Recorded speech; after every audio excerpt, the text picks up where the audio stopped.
오늘 여러분들과 나눌 말씀의 제목은 애굽에서도 가나안을 바라본 사람이라고 하는 제목입니다. 애굽에서도 가나안을 바라본 사람. 예. 본문의 말씀 창세기 45장 3절로 5절에 있는 말씀을 보겠습니다. 창세기 45장 3절로 5절입니다. 요셉이 그 형들에게 이르되 나는 요셉이라. 내 아버지께서 아직 살아계시나이까? 형들이 그 앞에서 놀라서 능히 대답하지 못하는지라. 요셉이 형들에게 이르되 내게로 가까이 오소서. 그들이 가까이 가니 가로되 나는 당신들의 아우 요셉이니 당신들이 애굽에 판 자라. 당신들이 나를 이곳에 팔았으므로 근심하지 마소서. 한탄하지 마소서. 하나님이 생명을 구원하시려고 나를 당신들 앞서 보내셨나이다. 아멘. 나는 당신들의 아우 요셉이니 당신들이 애굽에 판 자라. 이 말을 들었을 때에 형들이 얼마나 놀랐을까요? 눈앞에 서 있는 총리가 동생이라니,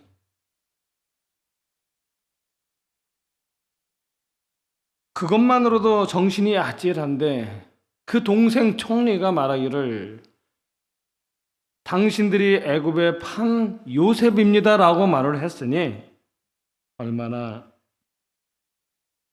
두렵고 떨렸을까요? 그래서 그랬는지 이 요셉이 동생 베냐민을 껴안고 한참을 울고, 그리고 난 후에 형들을 차례대로 안으면서 눈물을 그렇게 흘렸는데, 그렇게 울기까지도 형들은 아무 말을 하지 못했습니다. 아무 말도 하지 못한 채 그저 사시나무 떨듯이 떨고만 있었습니다. 이런 형들을 바라보면서 요셉이 이렇게 형들을 진정시킵니다. 5절입니다. 당신들이 나를 이곳에 팔았으므로 근심하지 마소서. 한탄하지 마소서. 하나님이 생명을 구하시려고 나를 당신들 앞서 뭐 하셨다고요? 보내셨나이다. 우리 모두의 생명을 구원하기 위하여 하나님이 나를 먼저 보내셨습니다. 라고 말을 하는 것입니다.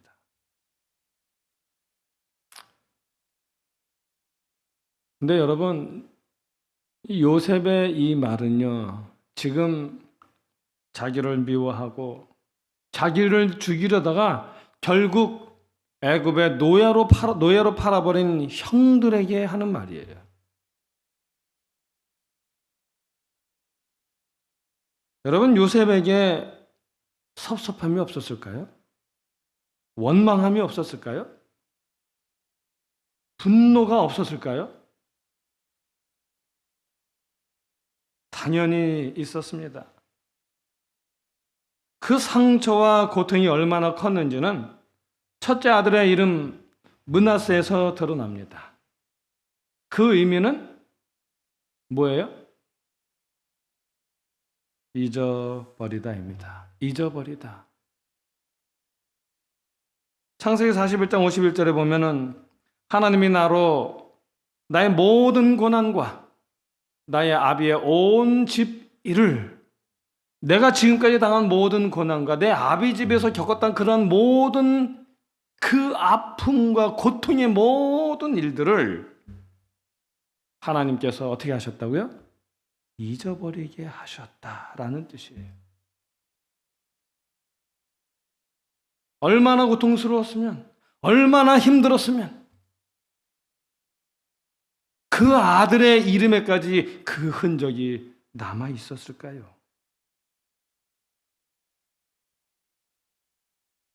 그런데 한 가지 궁금한 것은 요셉이 총리가 되었을 때에 왜 아버지를 찾아가지 않았을까요? 총리가 되었으니 이제 아버지를 얼마든지 찾아갈 수 있었는데 왜 찾아가지 않았을까요?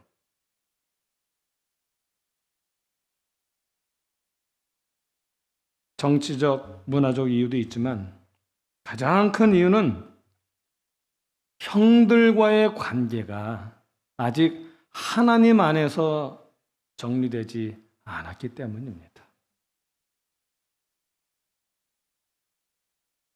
다시 말해서 아버지를 만나기 전에 먼저 해결해야 할 슬픔과 아픔과 영적 문제가 있었다는 것입니다.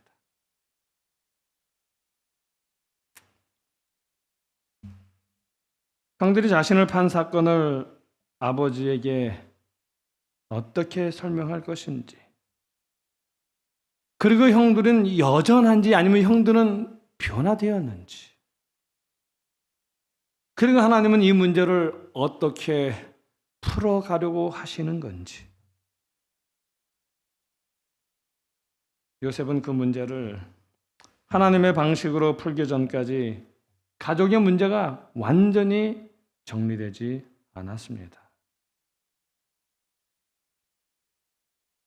그렇게 정리되지 않은 상태에서 가나안으로 올라가 아버지를 만났더라면 형들의 회개와 가족들의 화해라고 하는 하나님의 구속의 계획이 섭리가 이루어질 수가 없었겠지요. 그러므로 형들의 회개와 가족들의 화해라고 하는 하나님의 구속의 계획이 먼저 성취되어져야 했다는 것입니다. 이처럼 요셉은 아픔과 상처 그리고 원망과 두려움을 자기 품에 안은 채 끌고 가지 않았습니다.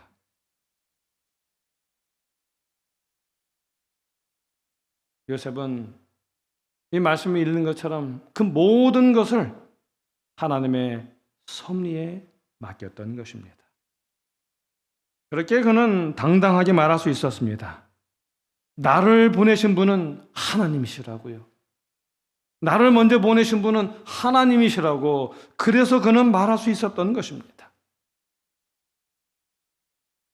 요셉이 그 형제들에게 이야기할 때에 하나님이라고 하는 그 단어가요 5번이나 나타나요. 5절에 보면 하나님이 생명을 구원하시려고, 6절에도 보면 하나님이 생명을 구원하시려고, 7절에 하나님이 나를 당신들 앞서 보내셨나이다. 나를 이리로 보낸 자는 하나님이시라. 하나님이 나를 애굽 전국에 주로 세웠으니. 요셉은 말을 할 때마다 이렇게 하나님을 높였습니다. 이렇게 그 모든 것을 하나님에게 의뢰했습니다. 하나님에게 맡겼습니다. 요셉이 그 모든 역경과 슬픔을 이겨내고 승화할 수 있었던 유일한 이유는 바로 이렇게 하나님께 모든 걸 맡겼기 때문입니다. 그렇게 하나님을 찾았기 때문입니다. 그렇게 하나님을 높이는 생애를 살았기 때문에 가능했던 것입니다. 요셉의 마음에는 3가지 믿음의 눈이 있었습니다. 첫 번째는 뭐냐면 하나님의 섭리를 믿는 눈입니다. 요셉은 형들의 잘못을 하나님의 더 큰 계획 안에서 봤습니다. 창세기 45장 5절에 보면 당신들이 나를 이곳에 팔았으므로 근심하지 마소서, 한탄하지 마소서. 그리고 하는 말이 이렇게 말해요. 왜냐하면 근심하지 말고 한탄하지 말아야 될 이유는 뭐냐면 하나님이 생명을 구하시려고, 우리의 생명을 구원하시려고 나를 당신들 앞서 보내셨나이다 라고 말을 합니다. 요셉은 이 사건을 하나님께서 개입하신 사건으로 본 것입니다. 요셉은 이 사건을 하나님의 은혜와 사랑이 나타나는 섭리적 사건으로 해석하고 있는 것입니다.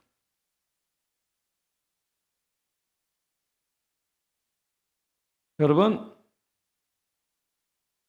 세상에서 일어나는 모든 일들을 우리가 어떻게 보느냐에 따라서 그 해석이, 그 의미가 완전히 달라집니다.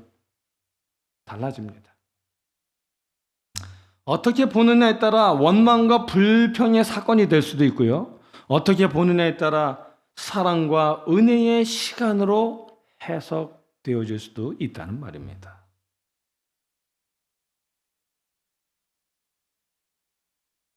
모르긴 몰라도 요셉은 애굽으로 팔려가 노예 생활을 하면서 자기의 지난날의 삶을 깊이 돌아봤을 겁니다. 지난날 아버지의 지나친 편애를 받으며 우쭐해하며 잘난 척하던 자신의 모습을 돌아봤을 것이고요. 아버지의 지나친 편애 때문에 하나님의 지극한 사랑을 당연한 것으로 여겼던 지난날의 자신의 잘못된 모습들을 뒤돌아보았을 것입니다. 그런 돌아봄을 통해 요셉은 겸손과 신앙을 배웠습니다. 그렇기 때문에 요셉은 불행했던 자기의 그 모든 사건이 하나님의 은혜와 사랑의 섭리가 나타났던 사건이다라고 그는 말할 수 있었던 것입니다. 요셉은 그것을 알고 하나님께 감사한 것이죠. 그 다음에 두 번째는 두 번째 요셉이 가진 눈은 믿음의 눈은 뭐냐면 하나님의 간섭하심을 보는 눈입니다.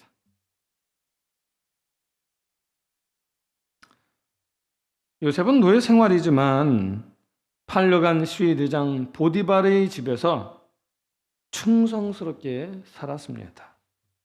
성경에 보면 요셉의 그 충성스러움 때문에 하나님께서 보디발의 집에 축복을 허락해 주셨다라고 얘기를 하고 있어요. 그러나 요셉은 보디발 아내의 모함으로 감옥에 갇히게 되죠. 아니, 노예로 팔려가고 노예의 삶을 살고 그런 가운데도 충성스럽게 살아가고 있는데 한 여인의 모함으로 감옥까지 갇히게 되다니. 원망하고 불평할 수 있는 시간이었습니다. 하나님을 원망하고 불평할 수 있었지만 요셉은 이 사건마저도 하나님이 간섭하시는 하나님의 시간으로 받아들였던 것입니다. 그 결과 39장 23절에 보면 창세기 39장 23절에 보면 여호와께서 그와 함께 하시고 그에게 인자를 더하시고 범사에 형통케 하셨더라라고 말합니다. 하나님이 함께 하신 것을 보면 요셉이 감옥에 들어가서도 하나님을 신실히 의지했던 것이 분명합니다.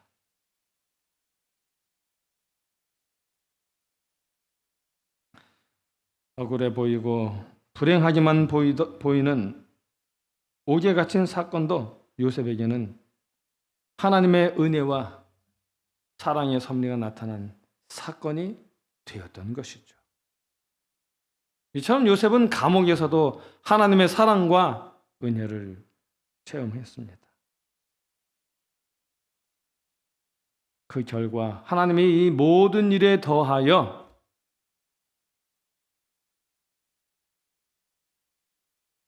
꿈을 해석하는 지혜까지 주시는 은혜를 경험하게 됩니다. 이걸 통해서 자기와 함께 하시는 하나님을 그는 경험한 거지요. 아마 요셉의 파란만장한 생애 중에서도 그 생애 속에서 하나님이 자기와 함께 하시는 지극한 은혜와 사랑을 가장 많이 체험한 때가 있다면 언제일까요?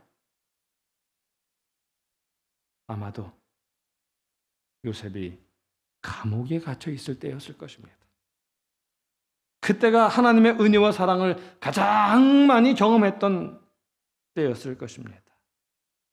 그 다음에 세 번째 요셉이 가졌던 믿음의 눈은 뭐냐면 임마누엘, 하나님이 나와 함께 하신다는 믿음의 눈입니다.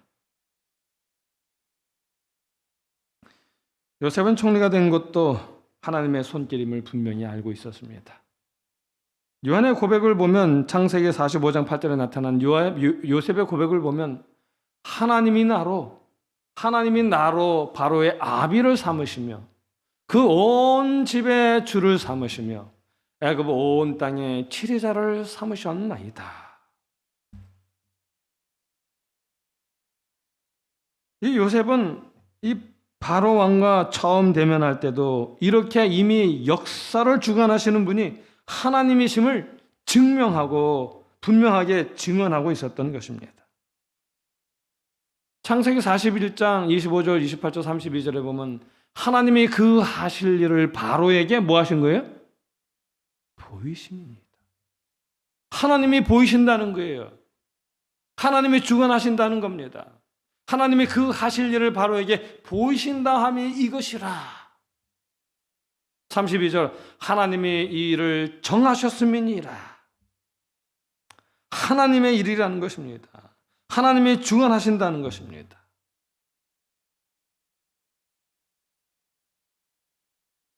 바로 왕도 그것이 하나님이 하시는 이름을 스스로 인정합니다. 창세기 41장 38절 39절에 보면 하나님의 이 모든 것을 누가요? 하나님이 이 모든 것을 내게 보이셨으니, 하나님이 이 모든 것을 내게 보이셨으니 너와 같이 명철하고 지혜 있는 자가 없도다.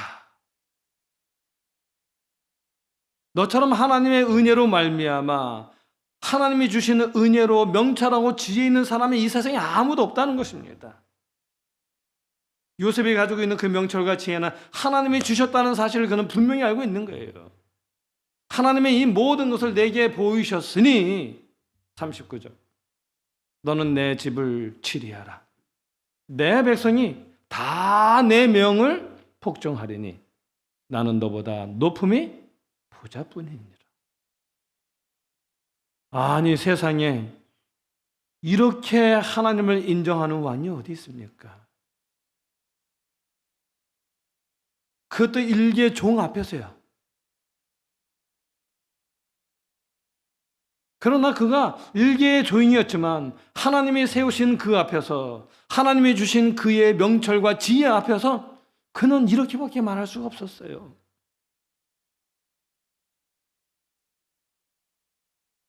너의 명철과 지혜는, 하나님이 주신 그 지혜와 명철은 내가 따라갈 수 없다고요.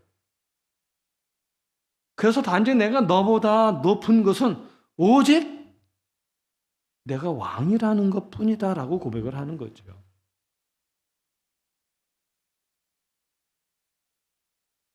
이렇게 요셉은 자기가 총리가 된 것이 다 하나님의 은혜라고 이야기합니다.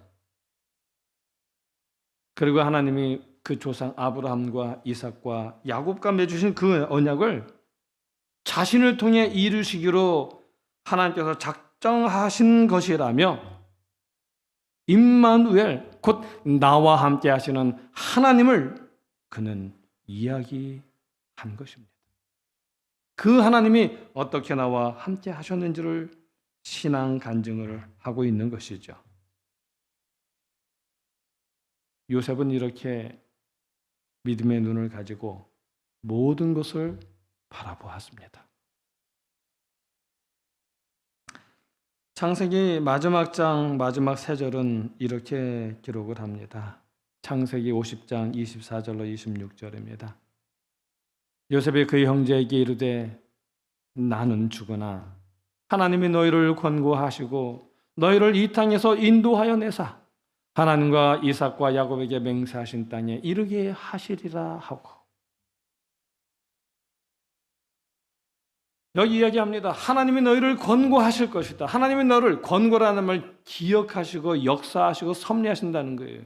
그래서 너희를 이 땅에서 인도하여 내서 하나님이 우리 조상 아브라함과 이삭과 아버지 야곱에게 말씀하신 그 땅으로 돌아가게 하실 것이다. 25절. 요셉이 또 이스라엘 자손에게 맹세시켜 이르기를 하나님이 정녕 너희를 권고하시리니 너희는 여기서 내 해골을 메고 올라가겠다 하라 하였더라. 약속하라는 거예요. 하나님이 너희를 권고하셔서 그 약속하신 땅으로 돌아가게 하실 때에 너희만 돌아가지 말고 해골이 된 나 이 해골을 메고 함께 가라는 거예요. 내가 죽었지만, 내가 비록 해골이 되었지만 그 약속하신 하나님의 그 땅에 나도 가고 싶다는 것입니다. 그 하나님의 땅에 내가 묻히고 싶다는 것입니다. 26절에 보면 요셉의 110세의 죽음에 그들이 그의 몸에 향재료를 넣고 애굽에서 입관하였더라. 창세기는 이렇게 끝납니다. 입관으로 끝납니다. 하관으로 끝나지 않습니다. 요셉의 하관 예배는 요셉이 죽고 난 후에 400년이 지난 후에, 그렇죠? 그들이 출애굽할 때에 가나안에서 이루어졌습니다.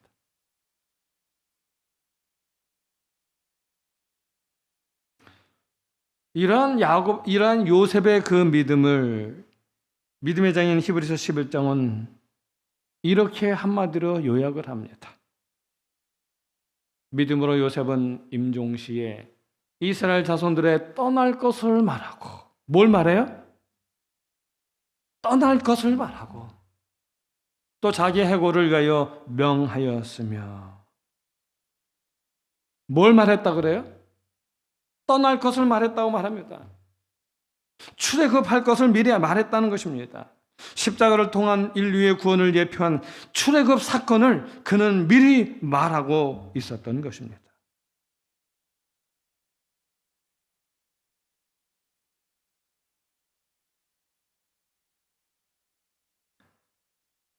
어떻게 요셉은 이런 믿음을 가질 수 있었을까요? 어떻게 요셉이 이런 믿음을 가질 수 있었을까요? 창세기 45장 8절에 보면 이렇게 말합니다. 나를 이리로 보낸 자는 당신들이 아니요 하나님이시라. 나를 이리로 보낸 자는 당신들이 아니요 하나님이시라. 요셉은 삶의 주관자를 알았습니다. 요셉은 너무 많은 사람들로부터 피해를 입었기 때문에 원망한다면 정말 많은 사람, 무수한 사람들을 원망할 수 있었습니다. 그러나 요셉은 원망하지 않았습니다.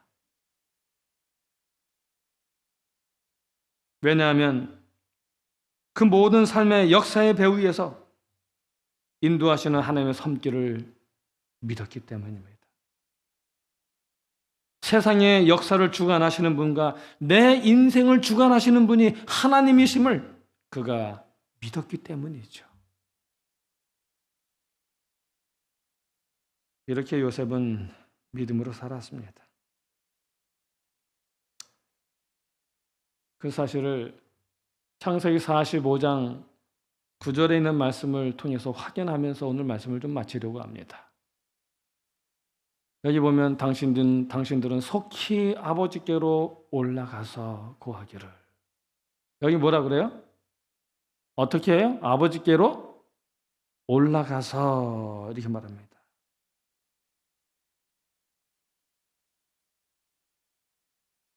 그 다음에 계속 읽어보면 아버지의 아들 요셉의 말에 하나님의 나를 애굽 전국의 주로 세우셨으니 내게로 지체 말고 어떻게 해요? 내려오사. 아버지께로 올라가고 내게로 내려오사라고 말해요. 그런데 여러분, 아버지께는 올라가고 내게는 내려간다라는 말이 뭐 아버지와 아들이가 맞는 것 같지만 올라간다는 그 말에는 의미가 있어요. 여러분, 우리 한국 사람들은 서울로 어떻게 해요? 서울로 올라간다 그래요. 그렇죠? 서울로 올라간다 그래요.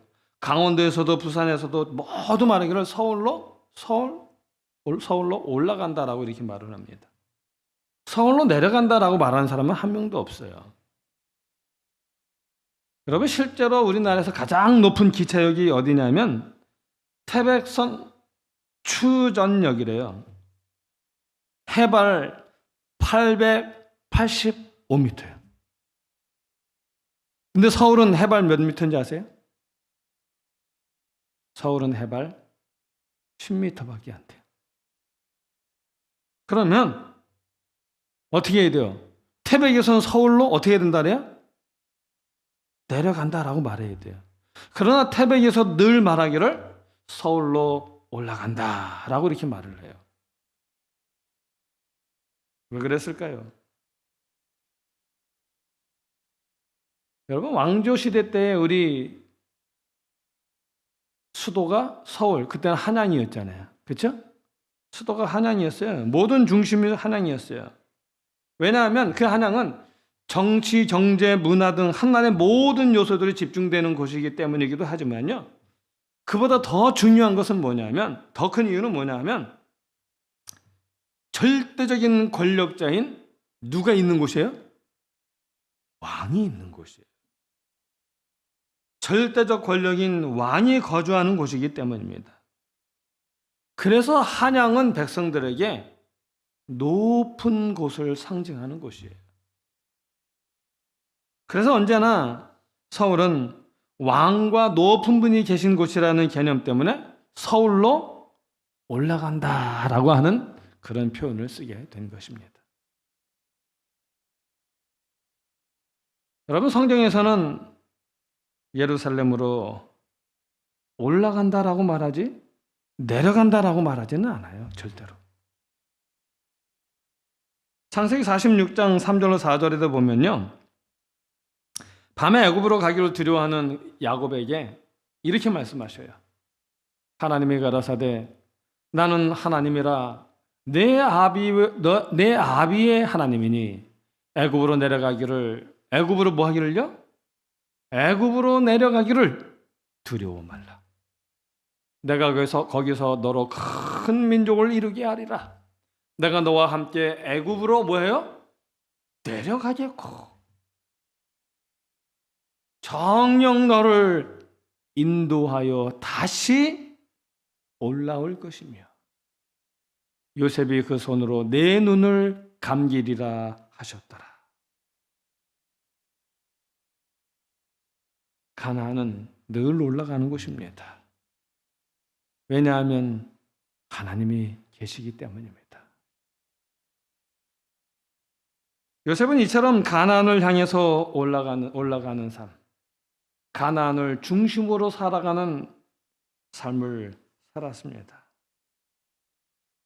그가 얼마나 가나안을 올라가는 삶을 살았는지 46장을 보면 알 수가 있어요. 이 46장에서는 이제 야곱이 오고 그의 형제들이 오고 그의 형제들이 바로 왕을 만나는 그 모든 일, 그 정착하는 과정의 이야기예요. 근데 그 속에서도 그가 얼마나 하나님 중심적이었는지를 알 수가 있어요. 요셉이 바로 왕에게 형제들을 소개합니다. 그런데 형제들을 소개하는데 바로 왕에게 뭘 소개하냐면 우리의 형제들은 애굽 사람들이 천하게 여기는 목축하는 사람들이라고 이야기를 해요. 왜요? 숨겨도 되잖아요. 그런데 굳이 애굽 사람들이 가장 천하게 여기는 나의 형제들은 짐승을 치는 가축을 치는 목축업자들입니다라고 말을 해요. 왜냐하면 가나안 땅과 제일 가까운 가나안 땅과 마땅해 있는 고센 땅을 받아서 그 고센 땅에 거하도록 하기 위해서였습니다. 애굽의 끝자락, 그리고 가나안 땅에 맞닿아 있는 그 고센 땅에 있어야 애굽 사람들에게 동화되지 않는 것입니다. 애굽 사람에게 동화되지 않냐고, 그리고 하나님이 주신 그 모든 약속을 기억하며 가나안을 바라보며 살아갈 수 있기 때문이죠. 그래야 언제든 기회가 주어질 때에 그 가나안으로 돌아갈 수 있기 때문입니다. 이처럼 요셉은 늘 가나안을 바라보며 살았습니다. 늘 가나안을 중심으로 살았던 것입니다.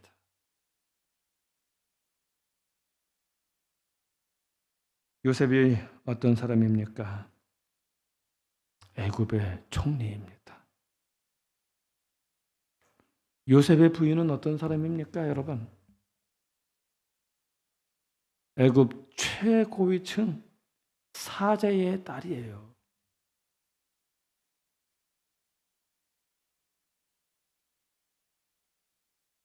이렇게 자신이 총리이고 부인이 사제의 딸이기 때문에 만약에 자기 아들들이 그 세상의 모든 부귀영화를 다 누리기를 원했더라면, 애굽에서 성공하고 애굽에서 권세 있는 자가 되기를 원했더라면 그 자녀들은 얼마든지 영화를 누리며 애굽의 권세를 가질 수 있었을 것입니다.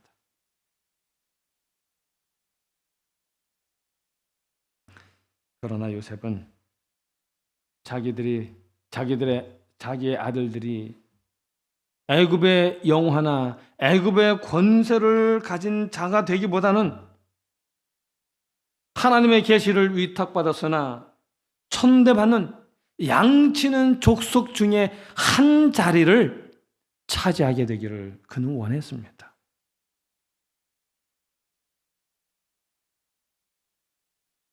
그래서 우리가 아는 것처럼 요셉의 자식들은 이스라엘 족속으로 편입이 됐죠.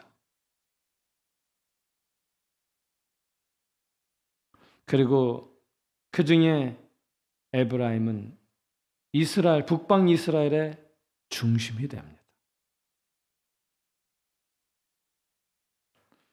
이렇게 요셉은 언제나 가나안으로 올라가는 삶, 가나안을 중심으로 살아가는 사람이었습니다. 그런 믿음의 눈을 가지고 자기의 삶을 보았던 것입니다. 그래서 요셉은 자기가 총리인데도 늘 총리가 아니라고 생각하며 살아간 사람이에요.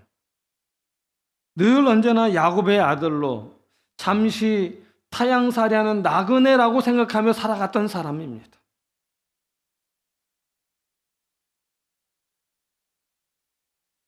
오늘 우리는 무엇을 중심으로 살아가고 있습니까? 혹시 이 땅에서의 성공과 자리, 편안함이 우리의 시선을 사로잡고 있지는 않은지요? 요셉은 말합니다. 나를 이리로 보낸 자는 당신들이 아니요 하나님이시니라.